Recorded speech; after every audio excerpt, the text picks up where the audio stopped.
আর মাত্র কয়েক ঘন্টার অপেক্ষা, তারপরই রাজ্যে আসছেন প্রধানমন্ত্রী নরেন্দ্র মোদী।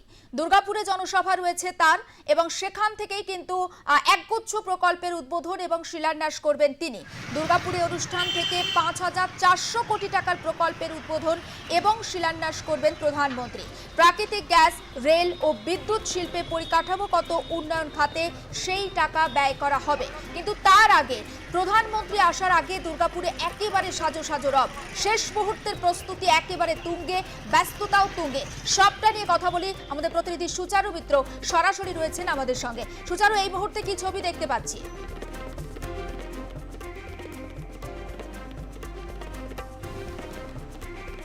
দেখো, প্রথমেই বলি যে প্রধানমন্ত্রীর এই সফর অত্যন্ত তাৎপর্যপূর্ণ দুর্গাপুরের মতো শিল্পাঞ্চলে, এবং এই শিল্প শহরে এসে তিনি আজকে সভা করবেন। তার সভাটাকে দুটো পার্টে ভাগ করা হয়েছে। প্রথমে ৫,৪০০ কোটি টাকা সরকারি প্রকল্প, এই উন্নয়ন প্রকল্পের উদ্বোধন করবেন, বিকশিত ভারতের বার্তা তুলে ধরবেন। আর অন্যদিকে যে রাজনৈতিক মঞ্চ নেহেরু স্টেডিয়ামে সাজানো রয়েছে, ঠিক সরকারি মঞ্চের পাশেই, যেখান থেকে বিজয় সংকল্প সভা করবেন তিনি। তোমার নরেন্দ্র মোদীর পোস্ট দেখেই তুমি বুঝতে পারবে দুটো আলাদা আলাদা পোস্ট তিনি করেছেন। ফলে একদিকে তৃণমূল সরকারের দুর্নীতির বিরুদ্ধে সুর চড়াবেন প্রধানমন্ত্রী নরেন্দ্র মোদী, আর অন্যদিকে বিকশিত ভারতের কথা বলবেন।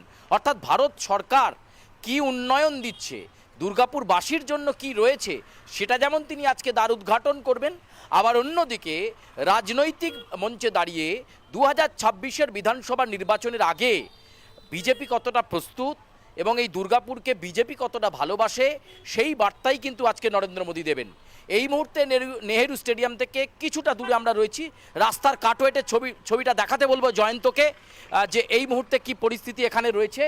দেখো, রাজ্যের শীর্ষ নেতৃত্ব নরেন্দ্র মোদীর সঙ্গে শুভেন্দু অধিকারীর ছবি, এখানকার জেলা নেতৃত্ব এবং জগৎ প্রকাশ নাড্ডা বিজেপির সর্বভারতীয় সভাপতি, তার ছবি রয়েছে। অত্যন্ত তাৎপর্যপূর্ণ। এই দুর্গাপুরকে কিন্তু বিজেপি তাদের গড় হিসাবে দেখে। যদিও বর্ধমান দুর্গাপুর কেন্দ্রে দিলীপ ঘোষের পরাজয় ঘটেছিল, ঠিক কথা, কিন্তু এই ভোট ব্যাংক এবং অবাঙালি সম্প্রদায়ের একটা বড় অংশ ভারতীয় জনতা পার্টিকে সমর্থন করে। ফলে সেই দিকে তাকিয়ে আজকে মাত্র ৪৪ দিনের মাথায় দ্বিতীয় বঙ্গ সফর শুরুটা হয়েছিল আলিপুরদুয়ার থেকে। দ্বিতীয় বঙ্গ সফর আমরা আগেই জানিয়েছিলাম যে এবার থেকে প্রত্যেক মাসে অল্টারনেটিভলি কখনো অমিত শাহ, কখনো নরেন্দ্র মোদী, কখনো নরেন্দ্র মোদী, কখনো অমিত শাহ, এইভাবে বাংলায় বিজয় সংকল্প সভা হবে। 2026-এ বিজেপি সরকার গঠনের লক্ষ্যে ভারতীয় জনতা পার্টি নেমে পড়েছে, যে কারণে মোদী সরকারের সাফল্যকে, বিকশিত ভারতকে বারবার সামনে আনা হচ্ছে। এবং আলিপুরদুয়ারেও এরকম ছিল, রাজনৈতিক মঞ্চ, সরকারি মঞ্চ। আজকেও তাই, সরকারি মঞ্চ, রাজনৈতিক মঞ্চ। শিল্পাঞ্চলের কি অবস্থা রয়েছে সে নিয়ে কোনো বার্তা দেন কিনা প্রধানমন্ত্রী নরেন্দ্র মোদী, তার দিকেও দুর্গাপুরবাসী কিন্তু তাকিয়ে থাকবে। আমাদের সঙ্গে রয়েছেন দুর্গাপুরের বরিষ্ঠ সাংবাদিক বিকাশ সেন, একেবারে হাতের তালুর মতো বিকাশ দা চেনেন। প্রথমেই বলি, এই সভা কিন্তু যতই সরকারি সভা আগে হোক, আসল রাজনৈতিক উদ্দেশ্য 2026-এর বিধানসভা নির্বাচন। কিন্তু এখানে এই দুর্গাপুরের শিল্পাঞ্চলে শিল্পের কি অবস্থা, তা নিয়ে কি প্রধানমন্ত্রীর মুখ থেকে দুর্গাপুরবাসী কিছু শুনতে চাইবেন? দেখো, প্রথম কথা হচ্ছে যে দমদমকে বেছে নেওয়ার কথা ছিল, কিন্তু দুর্গাপুরকে বেছে নিয়েছে তখন থেকে দুর্গাপুরের আম নাগরিক, আম জনতা, তারা কিন্তু স্বপ্ন দেখতে শুরু করেছে যে হারিয়ে যাওয়া শিল্পের ঋতগৌরব ফিরে পাবে দুর্গাপুর। আর সেটাই ফিরে পাওয়ার দিকে একেবারে মোদির মুখ থেকে তারা শুনতে চাইছেন, অর্থাৎ প্রধানমন্ত্রীর মুখ থেকে তারা শুনতে চাইছেন কীভাবে শিল্পাঞ্চলকে ফের ঢেলে সাজানো যাবে। যদিও ৫,৪০০ কোটি টাকার প্রকল্প, যেখানে ১৩৬ কিলোমিটার পাইপলাইনের মাধ্যমে দুর্গাপুর থেকে কলকাতা পর্যন্ত গ্যাস লাইন বা কোটশিলা রেল প্রকল্প, এর মাধ্যমে কী হবে, ইনফ্রাস্ট্রাকচার ডেভেলপমেন্ট হবে। রাঁচি জামশেদপুরের সঙ্গে যে ডেভেলপমেন্টটা হওয়ার কথা ইন্ডাস্ট্রিয়াল বেসড অনুযায়ী, যেটা দুর্গাপুরের পাওয়ার সেক্টর, সেখানে কিভাবে কাঁচামাল আসবে, এই সমস্ত বিষয়গুলো তো রয়েছেই। কিন্তু যে বিষয়টা সবচেয়ে বড় বিষয়, যে ফার্টিলাইজার কর্পোরেশনের যে কারখানা দুর্গাপুরের, সেই ইউনিট বন্ধ রয়েছে। এমএমসি কারখানা দীর্ঘকাল বন্ধ।